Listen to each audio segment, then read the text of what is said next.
Je vous retrouve pour cette nouvelle édition des chiffres et des planètes consacrée à l'actualité planétaire zodiacale et numérologique du mois de mai 2025. Parmi les grands mouvements astronotables dans le zodiaque de ce mois de mai, c'est bien entendu Saturne qui rejoint Neptune en bélier le 25 mai prochain à 4 heures du matin, heure de Paris. Alors Saturne ayant un cycle de 30 ans, ça faisait quand même depuis les années 96-98 que l'astre n'avait plus séjourné dans le premier signe zodiaque. Autant dire que c'est un événement astral majeur qui marque ce printemps 2025 et va durablement tous profondément nous marquer tant sur un plan collectif qu'individuel. Vous avez déjà vu le mois dernier avec Neptune, comment les débuts de son transit du poisson vers le bélier a pu provoquer des événements mondiaux qui bousculent notre actualité. Alors que Neptune, symbole des mouvements marins et de dissolution, amorçait son transit en bélier le 30 mars 2025, 2 jours avant, le 28 mars, un puissant séisme de grande magnitude, 7,7 sur l'échelle de Richter, a frappé la Birmanie, qui a un thème Capricorne puissamment marqué par les signes cardinaux. Vous avez également la Thaïlande qui a été touchée, qui possède un thème Sagittaire qui résonne avec l'ascendant. Sagittaire et Jupiter valorisés à la cuspide de l'ascendant du thème de la Birmanie. Donc là, vous avez toutes les explications détaillées de cet événement tellurique et dramatique, avec tous les détails dans la publication dont les références s'affichent sur vos écrans.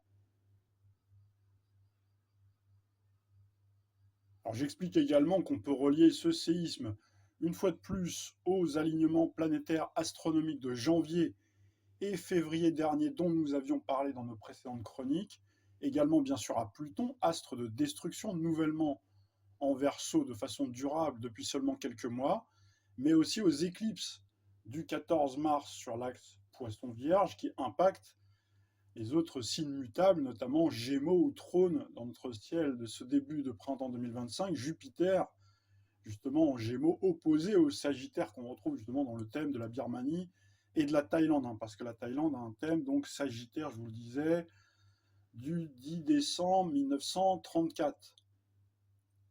Il y a eu également l'éclipse du 29 mars dans le signe du Bélier. Il faudra s'attendre à d'autres événements mondiaux tout aussi marquants lors des 2 prochaines éclipses qui auront lieu coup sur coup au mois de septembre, au moment où Saturne et Neptune, mais aussi Uranus, seront en pleine phase de rétrogradation. On aura bien entendu l'occasion d'en reparler le moment venu, donc ce sera durant la période vierge.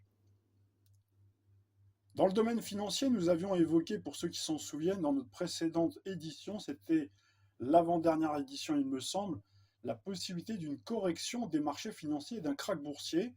Et donc il est bien survenu le 7 avril 2025, avec une magnitude aussi puissante que celle du Covid, hein, d'après les spécialistes, d'après les analystes financiers. Et ce qui est bluffant, c'est que l'indice financier de la peur qui s'appelle le VIX, que les analystes financiers connaissent parfaitement, affichait le chiffre de 47,74. Or, nous retrouvons bien en effet miroir les vibrations numérologiques de la date du 7 avril, 704.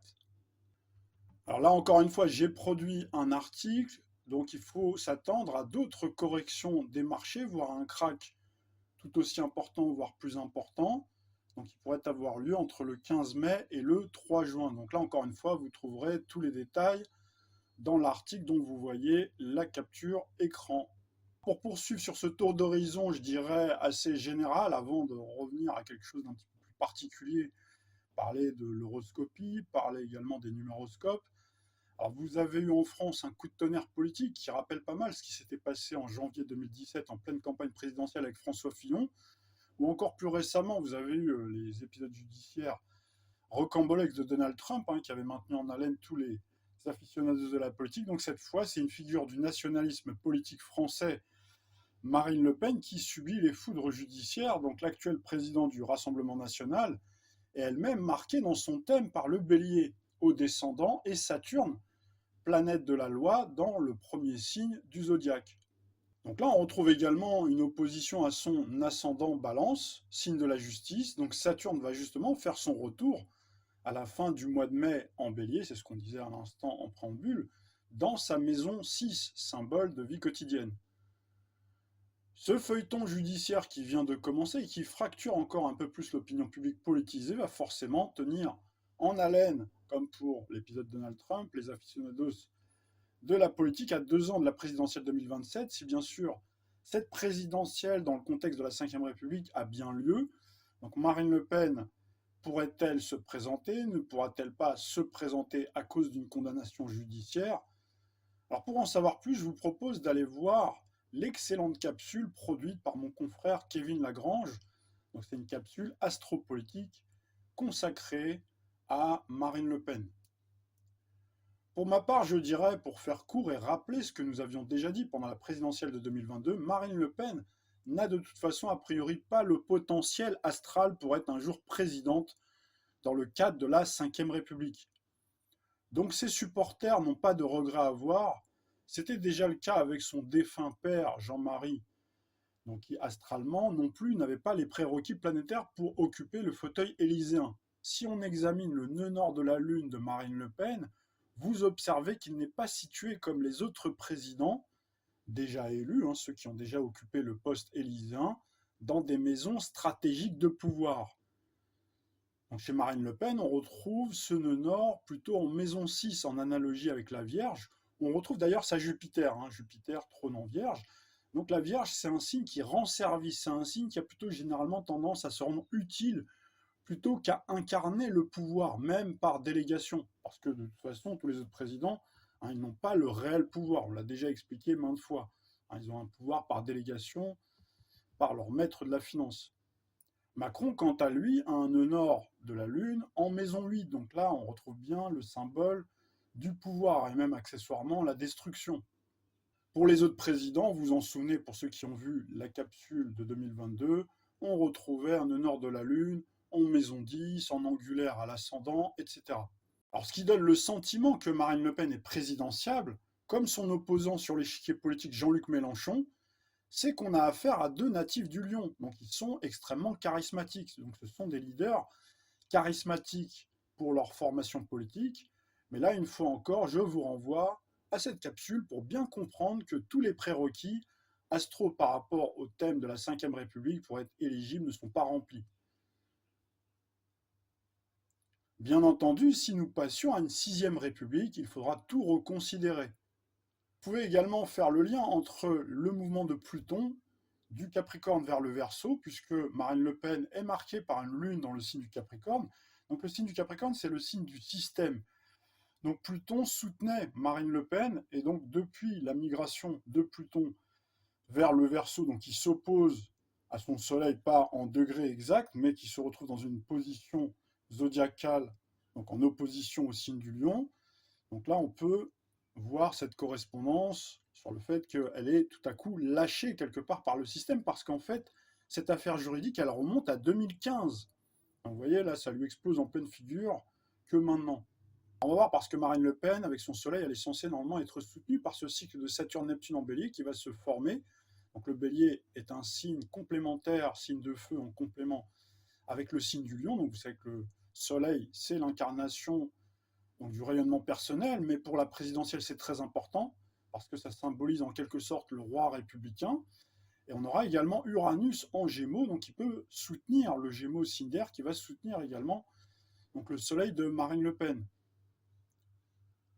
Toutefois, ces trois-là attaquent dans le même temps des points névralgiques de sa carrière politique. Saturne-Neptune en Bélier va progressivement monter en puissance pour attaquer son milieu du ciel en Cancer, symbole du nationalisme, et Uranus, une fois en transit en Gémeaux, va attaquer sa Jupiter en Vierge, qui peut symboliser un changement professionnel important, sachant que Jupiter, c'est une planète qui est en lien avec la politique.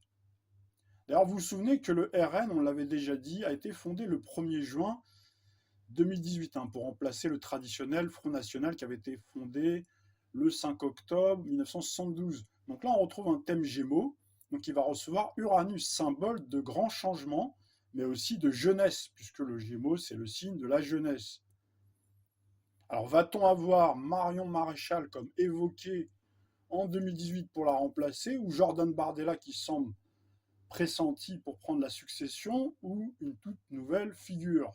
Alors, pour ceux qui pensent que ces deux-là sont trop jeunes, donc là, il faut savoir que désormais, on n'est pas trop jeune en politique. Il suffit de regarder le personnel politique de ces dernières années. Emmanuel Macron n'était pas très âgé quand il est devenu président. Pareil pour Justin Trudeau, même s'il a démissionné entre-temps. Tiens, d'ailleurs, Justin Trudeau, un Capricorne qui a démissionné dès que Pluton a transité le signe du Verseau. On retrouve une similitude en France avec Michel Barnier, un Capricorne qui, pareil, donc essuie un échec cuisant au moment où on a le changement de signe de Pluton. Pour revenir à ce que je vous disais, c'est fini, hein, la politique à la papa. Aujourd'hui, il faut s'attendre, avec Pluton en Verseau, à un renouveau dans le paysage politique. Vous allez voir des gens de tous horizons culturels, sociaux, ethniques, religieux, des gens du show business, du monde médiatique, des gens à l'orientation sexuelle plus ou moins assumée, etc. Donc là, avec le Verseau, il faut s'attendre à tout, parce que c'est un signe, c'est le signe de l'égalité, c'est un signe également très cosmopolite. Donc là, vous pouvez avoir tout un mélange de genres. Donc ça, je l'ai déjà expliqué dans un précédent article, hein, sur le blog. Enfin, dans notre chronique sur François Bayrou, nous avions indiqué qu'il y avait de fortes probabilités que les transits successifs de Neptune et Saturne en Bélier donc ne le fassent trébucher de son piédestal de Premier ministre, en tout cas contribuent à le déséquilibrer.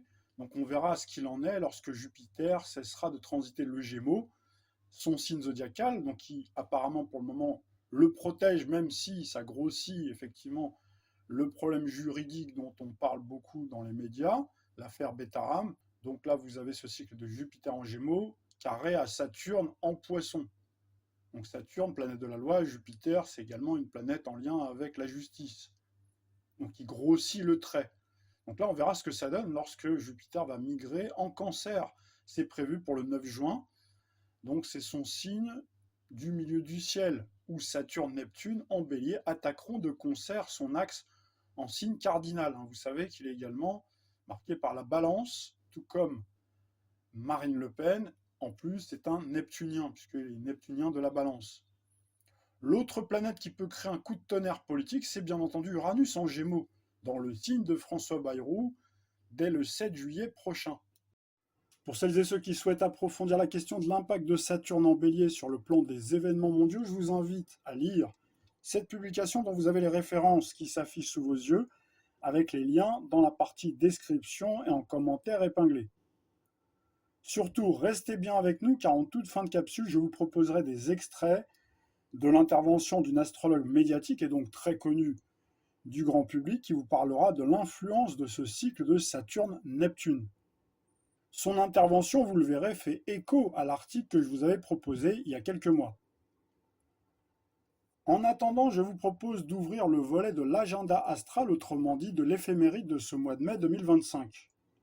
Commençons tout d'abord par les alignements planétaires astronomiques remarquables, donc à ne pas confondre avec les alignements planétaires dans le zodiaque. J'avais vu passer un commentaire où la personne s'étonnait, elle n'arrivait pas à comprendre exactement ce que je voulais dire. Donc là, je l'invite à se rendre sur une capsule qu'on avait produite concernant le lien entre les alignements planétaires astronomiques et les séismes. Donc j'avais expliqué la différence entre les alignements planétaires astronomiques et bien sûr les alignements planétaires qu'on peut retrouver dans le zodiaque. Donc là, pareil, vous pouvez retrouver cette capsule en commentaire épinglé et dans la partie description. Alors passons tout de suite aux phases lunaires. Donc là, vous avez cette pleine lune qui va se former le 12 mai 2025 à 18h58 heure de Paris, à 23,12 du Scorpion. Quant à la nouvelle lune, elle se produira le 25 mai 2025 à 5h02 heure de Paris, à 7,20 du Gémeaux. Passons maintenant à la position de Mercure et Vénus du 1er au 31 mai 2025. Donc vous avez Mercure qui démarra le 1er mai en Bélier à 15,31 du signe du Bélier. Le 10 mai, Mercure passera en Taureau à 12h15 très précisément. Le 26 mai, à 1h01 du matin, vous retrouverez Mercure dans son domicile en Gémeaux. Quant à Vénus, dès le premier jour du mois de mai, il démarre dans le signe du Bélier à 0,24 du signe du Bélier. Au 31 mai, nous aurons encore Vénus en Bélier à 24,56 du Bélier. Passons maintenant au transit de Mars en Lion. Donc là, c'est la nouveauté qui a démarré le 18 avril dernier à 4h50 heure de Paris. Mars va séjourner dans le signe du Lion jusqu'au 17 juin 2025 à 9h du matin en Lion, où il transitera ensuite le signe suivant, c'est-à-dire celui de la Vierge. Alors cette période, elle marque un transit quand même assez énergique et passionné pour un Mars à travers le signe du Lion qui met en avant le thème de créativité, d'expression de soi, de leadership et de besoin d'être reconnu. Cette dynamique martienne en Lion va favoriser forcément les signes de feu du Bélier, du Sagittaire, mais également les signes d'air comme la Balance ou le Gémeaux. Ce sera en revanche beaucoup plus ambivalent pour les signes du Lion, pourtant qui reçoivent Mars à domicile, et le Verseau, le signe opposé et complémentaire dans la roue zodiacale, puisque nous sommes en pleine période taureau, à cause justement de l'activation des tensions entre le Soleil et Uranus en taureau, et vous avez également Pluton qui séjourne dans le signe du Verseau, qui plus est en mouvement de rétrogradation. Il faudra donc attendre que le Soleil transite le signe du Gémeaux à partir du 20 mai pour que l'ensemble des signes de feu et d'air bénéficient de ce transit de Mars dans le signe du Lion. Passons maintenant au mouvement de rétrogradation planétaire en ce mois de mai 2025. Je viens de le dire à l'instant, la seule planète, le seul astre qui rétrogradera, c'est Pluton, du 4 mai au 14 octobre 2025, de 3 degrés 49 du Verseau à 1 degré 22 du Verseau. Passons maintenant à la partie horoscope pour les 12 signes zodiaques. On va commencer par les 2 signes stars de ce mois de mai qui sont comme chaque année le Taureau et le Gémeaux. Alors commençons tout de suite par le Taureau où le retour du Soleil en votre période anniversaire est censé comme chaque année vous apporter une vitalité renouvelée, une confiance accrue et une envie de vous affirmer. Cette volonté d'affirmation de vous-même peut s'en trouver décuplée par la détonnante Uranus, planète de liberté, d'affirmation de soi et d'originalité dans votre signe depuis maintenant pas mal d'années, depuis les années 2018-2019. Cet astre, parfois déroutant par sa position en chute dans votre signe, finit sa course dans le signe du Taureau et impacte surtout les troisièmes décans. Cette influence va être valorisée par le retour du Soleil dans votre signe zodiacal, le Taureau, donc ça peut vous donner plein d'idées pour allier les concepts traditionnels, si chers au Taureau, avec des concepts beaucoup plus modernes pour améliorer votre existence et vous distinguer dans la société. Toutefois, durant ce mois de mai 2025, vous serez mis sous tension sous l'influence simultanée de Mars dans le signe du Lion et Pluton qui séjourne dans le signe du Verseau, qui plus est, qui va entamer sa rétrogradation, donc ce qui peut créer une grande nervosité chez vous. Mars, installé pour 2 mois dans le signe du Lion, peut vous insuffler une certaine impatience, vous pousser à l'imprudence et même à des accès de colère difficilement contrôlables, tandis que Pluton en Verseau peut créer de l'adversité, des jeux de pouvoir et des grandes transformations dans votre vie, notamment dans la sphère professionnelle et les secteurs, bien sûr, de votre vie publique, sans oublier l'aspect matériel parce qu'on est dans l'univers taureau. Ces tendances peuvent être nuancées puisque certains natifs du Taureau peuvent être puissamment marqués dans leur thème astral complet par les signes de feu ou les signes d'air par exemple. Dans ces cas-là, ces 2 planètes remuantes que sont Mars et Pluton peuvent vous pousser à vous surpasser dans différents challenges et relever certains défis avec brio. Avec Mercure qui rejoint le signe du Taureau à partir du 10 mai, ça devrait vous donner de la suite dans les idées, stimuler votre esprit pour favoriser la communication et les échanges intellectuels, surtout si on associe Mercure avec le Soleil et Uranus. C'est vrai que Mercure, normalement, dans le signe du Taureau, le Taureau, c'est plutôt un signe d'assimilation lente, mais c'est vrai qu'avec le Soleil et Uranus, ça peut quand même booster l'aspect intellectuel. C'est donc une excellente période pour négocier, planifier et exprimer vos idées avec clarté et persuasion. Quant à Vénus, votre planète maîtresse, elle commence le mois de mai en Bélier pour vous insuffler un mélange d'énergie passionnée et directe dans vos amours avec une pointe de désir ardent et en même temps, cette position coïncide avec votre maison 12 solaire bien entendu, où Vénus rencontre la romantique Neptune. Ce qui peut exprimer un mélange d'audace, de conquête, mais aussi beaucoup de sentimentalité, d'émotion et d'empathie, avec même une touche de mystère, voire de secret, relatif à cette maison 12 solaire. Quant à Saturne, il amorcera le 25 mai prochain son transit en Bélier, donc l'alliance avec Neptune vous invitera à une introspection profonde et à la guérison de blessures passées.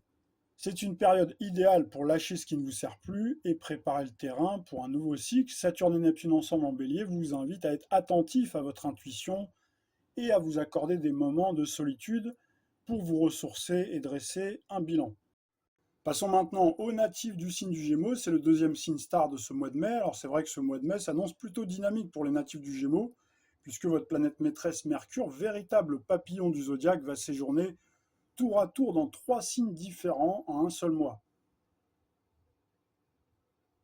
Vous débutez le mois de mai avec Mercure au milieu du signe du Bélier, escorté de Vénus et Neptune dans le premier signe zodiaque, le tout magnifiquement relié à Mars dans le signe du Lion et également à Jupiter, votre signe du Gémeaux, et Pluton en Verseau, donc ça veut dire que vous disposerez de toutes les ressources cosmiques et énergétiques pour mettre en valeur vos talents Gémeaux, que ce soit en termes d'idées nouvelles, de communication, de négociations commerciales, d'études, d'apprentissage, de petits déplacements, voire de déménagement. À partir du 10 mai, Mercure rejoint le Soleil en Taureau ainsi qu'Uranus. Vous devriez être déjà beaucoup plus posé et occupé à gérer vos actifs plutôt financiers et dans le domaine immobilier. Enfin, cerise sur le gâteau, le 26 mai, Mercure débarque dans votre signe aux côtés du Soleil et Jupiter. Ça pourrait être la consécration puisque Saturne, qui vous avait été défavorable depuis l'année 2023, très précisément depuis le 7 mars 2023, et Neptune, ça fait bien des années qu'il vous est défavorable, puisque vous l'aviez en dissonance depuis les années 2011 et surtout depuis 2012. Donc là, cette fois, ces deux-là seront à vos côtés. L'horizon est véritablement dégagé et les planètes sont véritablement alignées pour que tout vous réussisse dans votre vie, que ce soit dans le domaine sentimental, mais également dans le domaine professionnel ou familial. Passons maintenant aux natifs du signe du Bélier. Les Béliers seront puissamment portés par tout un cortège planétaire bénéfique pour vous permettre de vous épanouir et relever les plus beaux challenges. On sait que les Béliers adorent relever les défis, et notamment sur le plan matériel et financier, puisque le Soleil et Mercure, une grande partie de ce mois de mai, en tout cas les 10 premiers jours, va séjourner dans votre maison 2 solaire, qui correspond à l'aspect matériel et financier. Côté cœur, c'est Mercure, Vénus, Neptune qui seront les animateurs de votre vie sentimentale. Ces trois-là seront soutenus par Mars, votre planète maîtresse, qui stationne, nous le disions à l'instant, pendant 2 mois dans le signe du Lion. Ils se chargeront tous ensemble de booster vos amours, votre créativité, vos passions, vos hobbies, mais également vos activités sportives. On sait que les béliers, vous adorez faire du sport. À partir du 25 mai, c'est Saturne qui débarque dans votre signe. Il vient vous apporter une certaine stabilité, de la maturité, également de l'aboutissement dans vos projets, puisque cette planète qu'on redoute très souvent de recevoir, elle sera plutôt dans l'ensemble bien soutenue par Jupiter dans le signe du Gémeaux, et également Mars dans le signe du Lion, ainsi que Pluton dans le signe du Verseau. Passons maintenant aux natifs du signe du Cancer. Le Soleil mettra le focus sur vos projets collectifs et vos amitiés. Ces derniers seront bien utiles comme personnes ressources pour vous aider à surmonter certains défis, qu'ils soient socioprofessionnels ou personnels, incarnés par toutes les nouvelles influences planétaires qui se mettent en place ce milieu de printemps. Neptune, vous le savez, est désormais dans le signe du Bélier, en tout cas pour quelques semaines.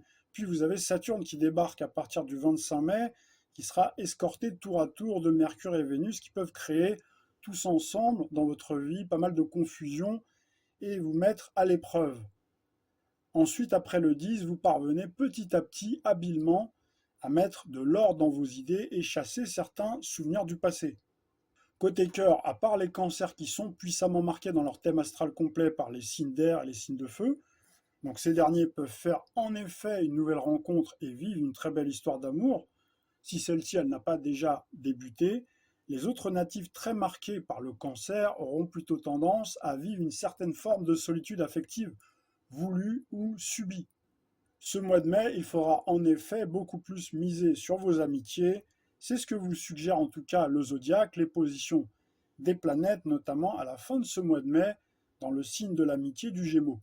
Passons maintenant aux natifs du signe du Lion. Depuis le 18 avril dernier, Mars a pris ses quartiers dans votre signe.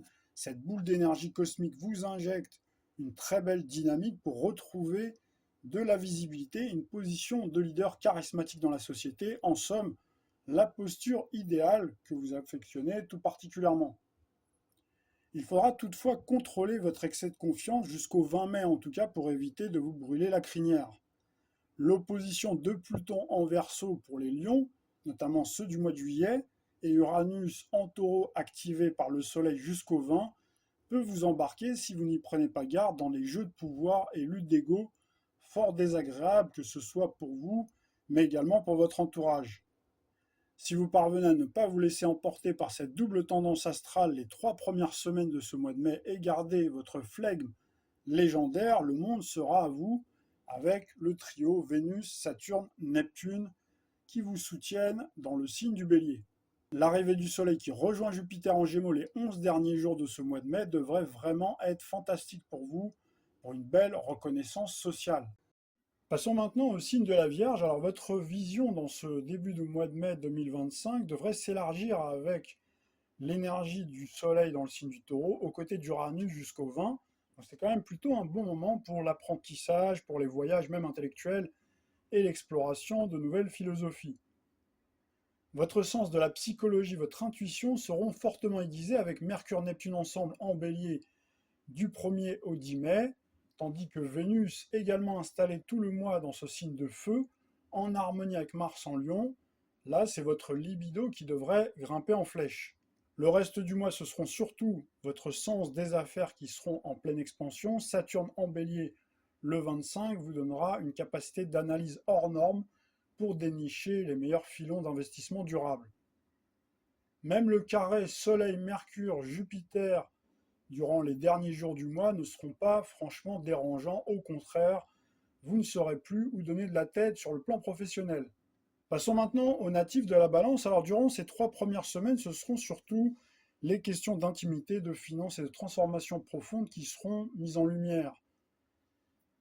Du côté de votre planète maîtresse Vénus, dans le signe opposé du Bélier tout le mois de mai aux côtés de Neptune et Mercure jusqu'au 10, donc ces trois-là ensemble vous invitent à travailler sur vos dépendances affectives et bien sélectionner vos partenaires, qu'ils soient sentimentaux ou dans le monde des affaires. L'alliance de Saturne-Neptune à partir du 25 mai associée à Soleil, Mercure, Jupiter en Gémeaux et Pluton en Verseau pourrait marquer un tournant décisif, surtout si vous êtes engagé dans une affaire juridique, si vous passez un entretien par exemple, un examen scolaire, ou si vous convoitez un poste très important. Les balances du premier décan encore célibataires pourraient bien faire une rencontre marquante d'ici la fin du mois de mai. N'hésitez surtout pas à multiplier les initiatives pour vous mettre en valeur. En général, vous n'avez pas trop de mal à vous mettre en évidence. Normalement, Mars en Lion, au sextile de votre signe, devrait vous y aider. Passons maintenant aux natifs du Scorpion, où en ce mois de mai 2025, ce seront vos relations et vos partenariats qui seront mis en vedette, qui seront au centre de votre attention. Cherchez l'équilibre et l'harmonie dans vos interactions sociales et vos partenariats, qu'ils soient sentimentaux ou professionnels, ne seront pas une mince affaire. C'est vrai qu'avec l'impact simultané de Mars, Uranus et Pluton qui attaquent votre ciel, ça vous oblige à la jouer plutôt fine. Le zodiaque vous invite à patienter au moins jusqu'au 20 pour prendre toute décision importante qui pourrait engager votre avenir. Passons maintenant aux natifs du Sagittaire. Alors votre routine quotidienne, votre travail et votre santé nécessitent toute votre attention. Adoptez de nouvelles habitudes saines, notamment sur le plan alimentaire, et organisez votre emploi du temps de manière efficace avec une touche d'innovation. C'est ce que vous suggère le trio Soleil, Mercure et Uranus de ce début du mois de mai. Côté cœur, c'est le tandem Vénus-Neptune dans votre maison 5 qui tisse la promesse d'une rencontre passionnante, avec même la possibilité d'entrevoir à partir du 25 mai la perspective d'inscrire cette histoire dans la durée. Alors où trouverez-vous cette perle rare, doivent penser certains célibataires sagittaires trop longtemps entravés par ce cycle de Saturne-Neptune en Poisson? Eh bien, il vous suffit juste d'être vous-même, de sortir, voyager. Avec Mars en Lion, le tour est joué. Alors je dirais même que pour les Sagittaires déjà en couple, la fin du mois de mai est idéale pour programmer un mariage et toute union légale. Passons maintenant aux natifs du signe du Capricorne. On peut dire que ce mois de mai, ce sera plutôt mi-figue, mi-raisin, avec d'un côté le Soleil, Uranus et Mercure les 10 premiers jours du mois de mai qui favoriseront votre créativité, vos amours et l'expression de vous-même. Mais c'est vrai qu'avec Vénus, Neptune en disharmonie, il faudra vraiment faire preuve de discernement pour ne pas se tromper dans vos choix. Alors c'est vrai que les Capricornes, en général, vous ne manquez pas de lucidité grâce à votre planète maîtresse Saturne, Alors Saturne, votre planète, doit vous aider, normalement particulièrement les natifs du milieu du mois de janvier à faire les bons choix. En revanche, pour les premiers décans, surtout après le 25, puisque après le 25 mai, Saturne transite le bélier, c'est-à-dire que Saturne rejoint Neptune et Vénus également, puisque Vénus va rester jusqu'à la fin du mois dans le signe du bélier. Donc là, la vérité pourrait être dure à entendre pour certains d'entre vous. Alors c'est vrai qu'il y a certains natifs du Capricorne qui pourraient être engagés dans un grand ménage de printemps dans vos affaires domestiques et familiales. Passons maintenant aux natifs du signe du Verseau. On peut dire que ce mois de Taureau, il faudra le négocier avec beaucoup de tact et faire appel à votre ingéniosité pour relever les défis auxquels vous aurez à faire face, puisqu'en effet, le Soleil, Uranus et Mercure et Mars attaquent de concert votre ciel dès le début du mois, tandis que Pluton, le char d'assaut du système solaire, durablement installé dans votre signe, est désormais pourtant bien relié à de nombreuses planètes en bélier, donc normalement c'est censé être vos alliés planétaires précieux. Malheureusement, à partir du 12, la rétrogradation de l'astre aux confins du système solaire, qui joue à domicile, vous contraint à réajuster vos stratégies. Alors le zodiaque tient à vous rassurer, vous devriez trouver la parade et des solutions ingénieuses à d'éventuelles difficultés entre le 20 et le 31 mai. Certains Verseaux chanceux pourraient même tirer leur épingle du jeu et transformer une situation au demeurant pas forcément à votre avantage en atout maître. Ne serait-ce pas l'effet de ce trio Soleil, Mercure, Jupiter en Gémeaux, signe d'air en harmonie avec votre signe Verseau? Enfin, finissons par les natifs du Poisson. On peut dire que ce mois de mai, ça sonne quand même comme une nouvelle ère pour vous, puisque vous avez laissé partir pour plusieurs mois Neptune et Saturne à partir du 25 pour votre signe voisin du Bélier. Ça signifie que vous devrez certainement revoir vos priorités, notamment en matière de gestion d'actifs sur le plan matériel et financier. En ce mois de mai, l'argent circulera et très vite dans les deux sens, avec une dépense très importante à la fin du mois qui pourrait vous amener à puiser dans vos bas de laine. Attention aux excès de table qui pourraient voir votre pèse-personne s'affoler. Une activité sportive régulière, même douce, comme votre signe, ne serait pas du luxe. Je vous propose de passer maintenant à la partie numéroscope où vous avez le 8 mai 2025 des vibrations 22, donc c'est un maître nombre à surveiller, également le 30 mai 2025 avec des vibrations 44. Alors pour vous donner la signification de ce 8 mai 2025 placé sous ces vibrations 22, donc les vibrations universelles du jour 22 où la réduction fait 4, donc on retrouve ce maître nombre 22 qui est considéré comme le maître bâtisseur, donc ce jour peut vous offrir une puissante énergie de matérialisation, d'organisation à grande échelle et de vision inspirée pour concrétiser dans le réel. C'est un excellent moment pour structurer un projet de longue haleine, faire preuve de leadership visionnaire, poser des bases solides sur un rêve ou une mission portée par un esprit collectif, penser à long terme avec pragmatisme. Concernant maintenant cette journée du 30 mai 2025, portée par les vibrations 44, donc ce maître nombre a un certain pouvoir constructif qui peut s'appliquer notamment au monde matériel. Donc là, on retrouve cette réduction du 44 qui peut faire 8. Donc c'est vrai que c'est très rare, hein, cette vibration, c'est une vibration qui amplifie l'énergie du 4 et du 8. Donc on retrouve de la puissance, on retrouve de la responsabilité, un karma également sur un plan collectif et individuel, donc c'est idéal, une journée en tout cas idéale pour prendre des décisions importantes dans la gestion, dans le domaine de la finance, de l'immobilier ou l'organisation. Gérer également de grandes responsabilités avec calme et efficacité, canaliser votre énergie pour faire avancer des causes collectives ou humanistes. Si on passe maintenant au numéroscope pour les chemins de vie de 1 à 9 en ce mois de mai 2025, donc en numérologie, le mois de mai 2025, c'est un mois universel 14. Donc si on fait la réduction, ça fait bien sûr 5. Dans une année universelle 9, hein, on retrouve bien sûr le 9. Donc si on additionne avec le mois de mai, ça fait 5. Donc 9 et 5, ça fait 14. Donc là, je vous donne un petit aperçu des influences pour chaque chemin de vie. Alors commençons tout de suite par le chemin de vie 1, ce sera focus sur la famille et les responsabilités domestiques. Les vibrations de ce 14 et du 5 vous invitent à offrir votre soutien à vos proches. Quant au chemin de vie 2, c'est un temps de réflexion intérieure et de développement spirituel. Ces vibrations 14 et 5 vous invitent à vous accorder des moments de solitude pour méditer. Pour les chemins de vie 3, il y a véritablement une possibilité d'avancement socio-professionnel et financier pour ce mois de mai 2025. On vous invite à prendre des décisions stratégiques avec beaucoup de confiance. Pour les chemins de vie 4, vous arrivez à la conclusion de la fin d'un cycle ou d'un mini-cycle, donc il y a la préparation d'un nouveau commencement.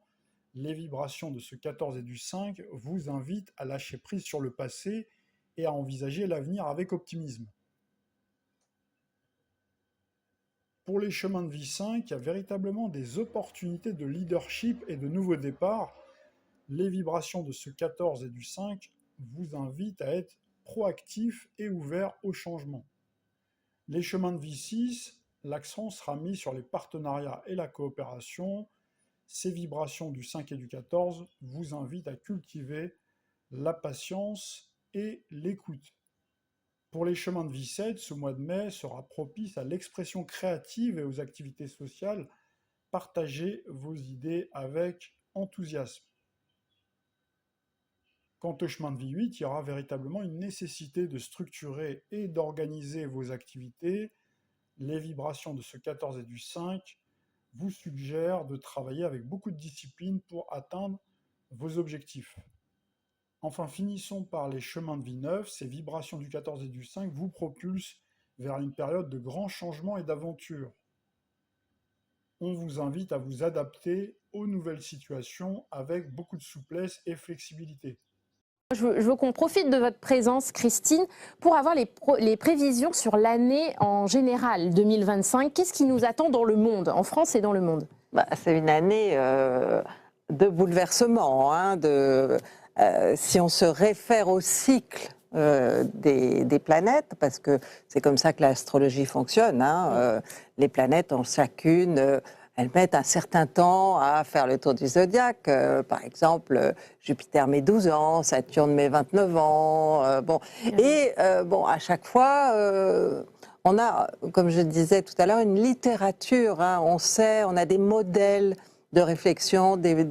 Ça s'est passé. Alors, par exemple, là, il va y avoir une conjonction extrêmement particulière à partir du mois de... Ça va commencer en mars à peu près, entre deux planètes tout à fait antinomiques, c'est-à-dire entre Saturne, la planète de la rigueur, de l'autorité, c'est le gendarme du zodiaque, et Neptune qui est la planète du flou, de l'incertitude, qui pourrit un peu les bases qu'on a construites. Donc c'est une configuration qui se reproduit à peu près tous les 35-36 ans. Ouais. Et alors, j'ai noté la dernière fois qu'elle a eu lieu, cette conjonction, et pas en bélier, parce que là, elle va se passer en bélier, signe guerrier.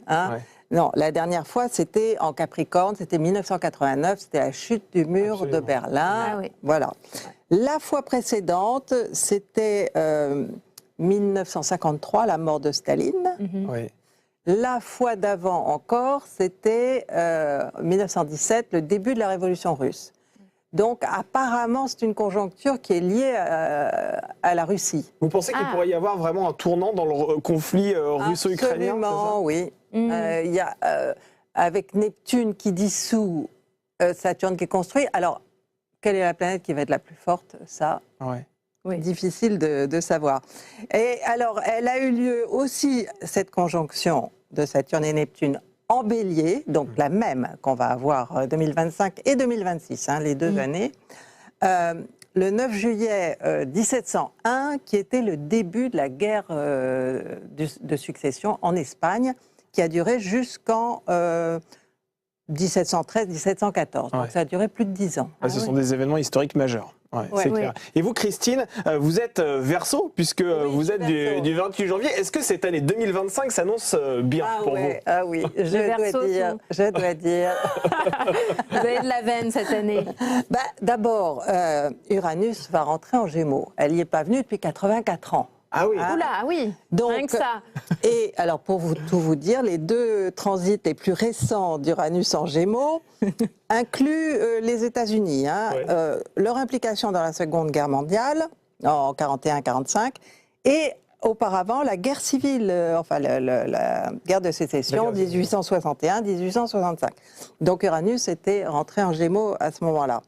Et puis on a surtout Pluton en Verseau, là, il est déjà rentré cette année. Hein, donc quand même on a eu les prémices. Pluton détruit avant de reconstruire. Ouais. Hein, c'est vraiment la planète. Oui. Non, mais je vous laisse finir. Allez-y. Donc la dernière fois que Pluton était en Verseau, à 1778 à 1798, elle passe 20 ans dans un signe, et on a eu la Révolution française. Ouais. Et alors, on parlait de votre signe, Damien nous disait que vous étiez Verseau, pardon. Est-ce que vous avez toutes les caractéristiques du Verseau? On le dit, alors grosso modo, très indépendant, insaisissable. Totalement. C'est vous, ça? Ah oui. À 100%. Et vous êtes né alors le même jour que Nicolas Sarkozy, oui, Richard Anconina, Colette et Henri VII, roi d'Angleterre, un Tudor. De qui vous sentez-vous le plus proche, chère Christine? J'aimerais tellement être plus proche de Colette. C'était mon auteur préféré quand j'étais gamine, et je ne savais pas qu'elle était née le même jour que moi. Et ben voilà. Et est-ce que c'est vrai de dire que lorsque l'on vieillit, on ressemble de plus en plus à son ascendant? Non. C'est une légende, ça. C'est une légende. L'ascendant représente nos comportements, la façon dont notre personnalité s'est construite, alors que notre signe solaire représente notre idéal. Hein, le soleil, c'est comment on veut briller, comment on veut exister, comment on veut que les autres nous perçoivent. L'ascendant, c'est vraiment comment on se comporte, ce sont les identifications qu'on a eues avec nos parents, avec notre entourage, etc. Donc forcément, la personnalité s'affirme au fil du temps. Donc c'est pas qu'on devient plus son ascendant, c'est qu'on vit davantage en fonction de ce qu'on a petit à petit appris à connaître de soi. Hein, parce que le but de la vie, c'est quand même d'apprendre à se connaître. Bien sûr, totalement. Et donc, bon, on ajoute à chaque fois, nos expériences nous permettent de nourrir notre ascendant et puis tout le reste du thème. Et quel est le vôtre, l'ascendant? Gémeaux. Gémeaux. Verseau, ascendant, Gémeaux. Voilà. Bon. Comme Jules Verne. Rien que ça va, vous avez une bonne comparaison. C'était aussi mon auteur préféré et je ne savais pas. Je piquais les bouquins de mon frère, les Jules Verne, je les ai tous lus. Voilà, c'est un signe du destin. Il était dans l'anticipation aussi. Oui, c'est vrai. Hein, donc, exactement. Bon, ça allait avec moi. Verseau, il anticipe tout. Il vit rarement dans le présent. Là, je suis là, mais je peux penser à ce que je vais faire après, etc. Il y a toujours le futur est toujours très présent dans la vie du Verseau. Même du présent.